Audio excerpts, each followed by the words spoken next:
Hi, I'm Susan Pickford, and I'm going to be reading from Bérengère Viennot's Langue de Trump, published in 2018. Bérengère herself is a press translator working from English into French, and she found herself struggling to reproduce Donald Trump's syntax.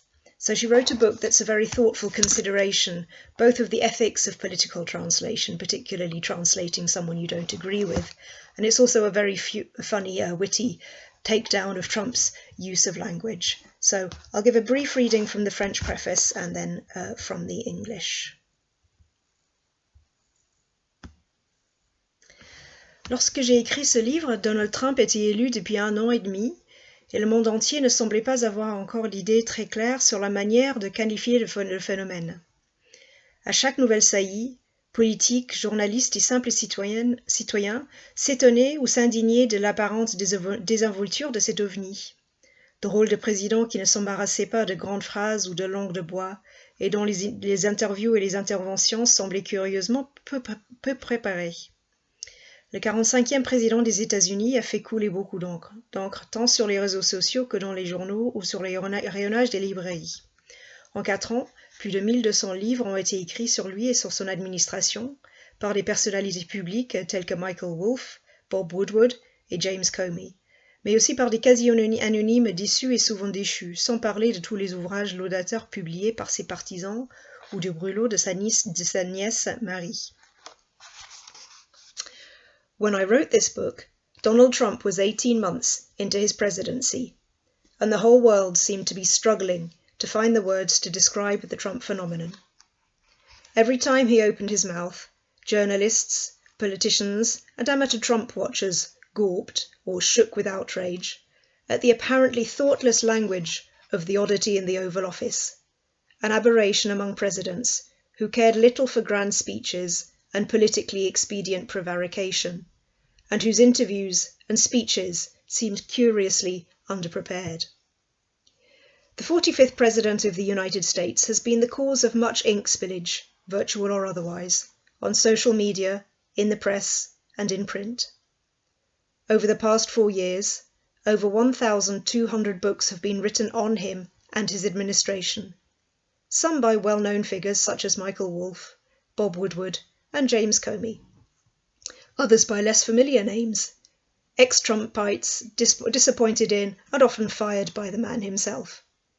Then there are books by his admirers in praise of his leadership, and most recently the tell-all, tear-him-down expose by his niece Mary. A few weeks out from the election that will either see Trump keep the reins for another 4 years, or leave office, the broad lines of the argument I made back in the summer of 2018 have grown even clearer.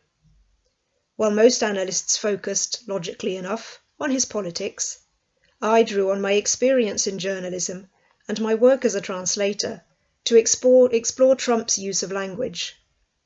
It quickly became clear to me that beneath the public persona of the straight-talking, straight-shooting big guy, Donald Trump, shored up by his close associates and family, was beginning to build a fortress for the faithful, its foundations underpinned by a vision of America built on violence and hatred. Trumpspeak, his most effective weapon, also turned out to be one of the most underanalyzed from the outset. Analysts and opponents had so much fun pointing and laughing at his clumsy use of language that they were too quick to conclude he was just an amateur, a chaotic reality TV huckster with no vision or plan for the future of his country. He didn't seem credible, so they gave him little credence. But words bear witness to the realities we all bear deep within us, and the reality Trump's words have long pointed to is horrifying. It is a profoundly painful experience to take our fingers out of our ears and listen to words that claim that there are very fine people on both sides, neo-Nazis and anti-racism protesters. Words that demand the death penalty and walls to divide people. Words that brutally crush social conflicts stirred by racism.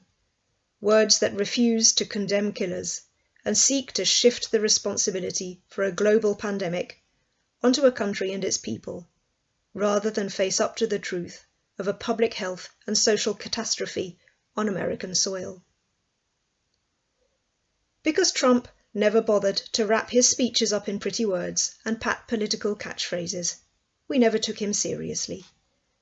And while half the world mocked his ignorance and his constant digressions, and took amused, superior offence at his ostentatious displays of admiration for the worst tyrants of the age, he was busy applying the old adage, divide and rule, and digging an ever deeper chasm between two Americas, without the slightest suggestion of how it might be filled in again.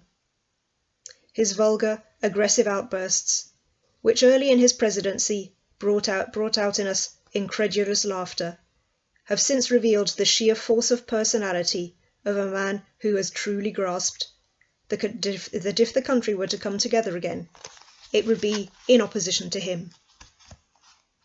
Trumpspeak is the language that began building an alt reality straight after the inauguration, and that right down to the wire on his re-election campaign is working to foster denial in an entire segment of the population, desperate to believe in his vision of the American dream.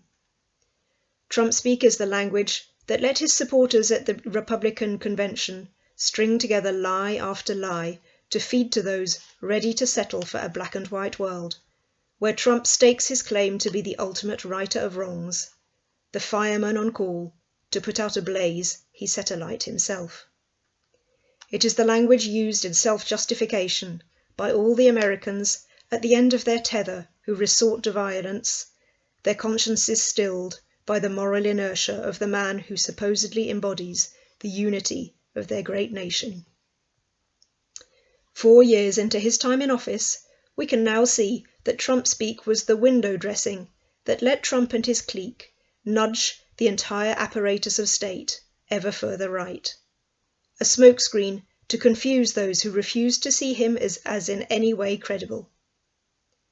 Deliberately or otherwise, it placed a grotesque facade at the forefront of American political life, with the upshot that Americans as a whole, and Democrats in particular, refused to take him seriously.